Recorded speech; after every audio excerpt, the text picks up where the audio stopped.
The last thing I want to see are kids in a nightclub watching men who are dressed up as seductive women and who are teasing the audience, because that's really what they're doing. And to see that happen to children, I just don't think it's necessary. I saw that it was going in the direction of bringing kids into drag.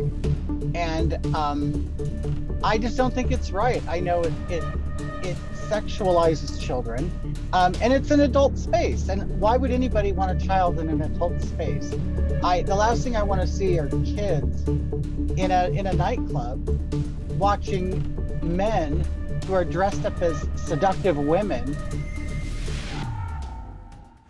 Gay Pride Month is slowly coming to a end, but still has caused quite a stir across social media. As some of you might have noticed, video of all kinds of events produced for children where drag queens perform have gone viral. Whether in the United States or Canada, this phenomenon seems to be intensifying, and it is essential to question the legitimacy of integrating young children to these performances of all kinds. From storytelling in library to restaurant show to bar performance, it has been controversial and has resulted in polarization amongst the population. Yes, you heard me right. Bar full of kids offering money to drag queens who perform. Is this really appropriate? 2 years ago, Billy, known as drag queen Kitty Demure or Ortega Sisti, produced a video warning parents not to bring children to drag queen show due to the activity and illegal substance involved in the backstage and front stage of these events. Here is my full interview with Billy aka Kitty. You know, I grew up in the 80s, and men wearing makeup was very popular. Androgyny was very fashionable. You know, you think of David Bowie and Boy George and Michael Jackson and Prince and all of those. And they were actually very respected men, and people loved them. You know, I liked fashion magazines and stuff, so I just started playing with makeup. And I really liked it. It wasn't that I wanted to be a woman. I loved the art of it. I saw drag queens for the first time on the Phil Donahue Show, which is an American talk show that started in the 80s. And I was fascinated by it, the whole illusion that they created. But it really wasn't until 10 years ago where I said, you know what, I think I want to try to perform. I finally got enough nerve, and I did it, and I enjoyed it. I saw that it was going in the direction of bringing kids into drag. And I just don't think it's right. I know it sexualizes children, and it's an adult space. And why would anybody want a child in an adult space? The last thing I want to see are kids in a nightclub watching men who are dressed up as seductive women and who are teasing the audience, because that's really what they're doing. And to see that happen to children, I just don't think it's necessary. Drag room is basically like a men's locker room, for lack of a better description. Men are in there naked. They're taping down their penises. They are putting on corsets, and it's often shared with go-go boys that are dancing in the gay club that night. And there's underage drinking. There's alcohol. There's drugs. I don't understand how adults could watch that and not have the idea that that is sick.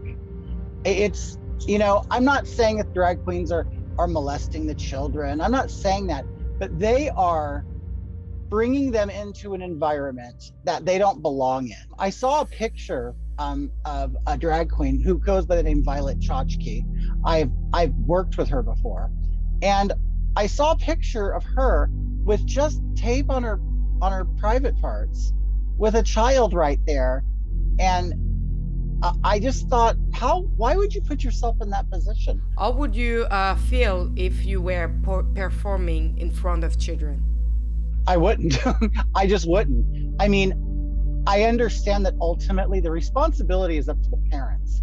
And that's why I kind of say more that this is a parent problem, because the drag has existed since before the 1600s, when women were not allowed on stage to perform. That's where drag came from.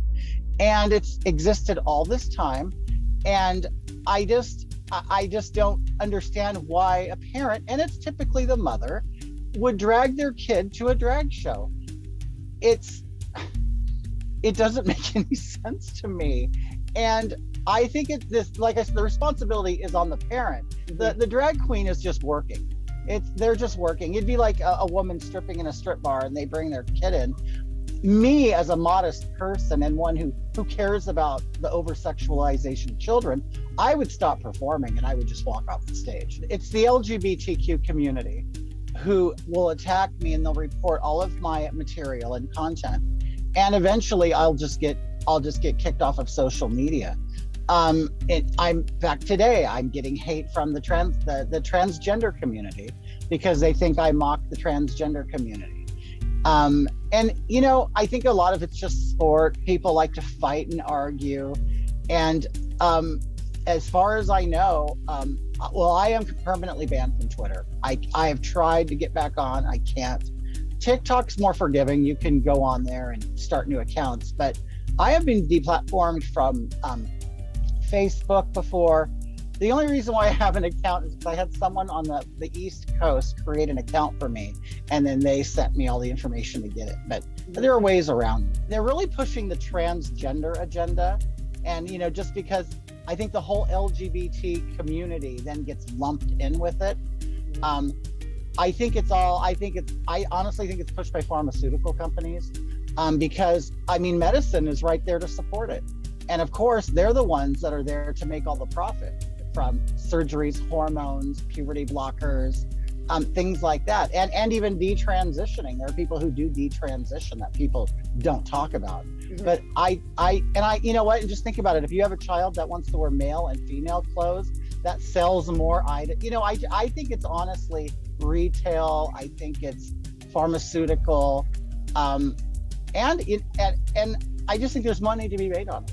I don't know if it happens in the other countries, but in the United States, it seems like the LGBTQ community, they all think alike and they all want to belong to the community. And I have my own mind, and there are others like me. And as time goes on, more are speaking out. Specifically in drag, no, there's maybe one or two others that speak out, but because they want a job. That's what it boils down to. But as far as the community, people are becoming more vocal and speaking out. And I hope that I encourage others to speak out as well. You know, I don't know how you, as a performer and as an adult, feel comfortable doing your nightclub act in front of children and getting money shoved down your underwear. And yes, I get it. Your butt is fake, it's foam, and you are wearing 10 pairs of nylons, and the child doesn't know that. They just see a woman there with her legs spread open. And it's horrifying. You know it is. And I mean, you're not really making that much money, but you give the impression that you're enjoying it, and you make the gay community or LGBTQ community look bad.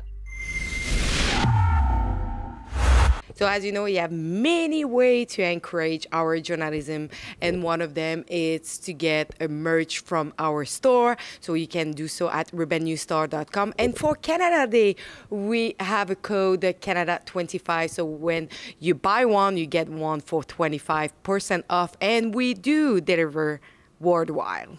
Thanks.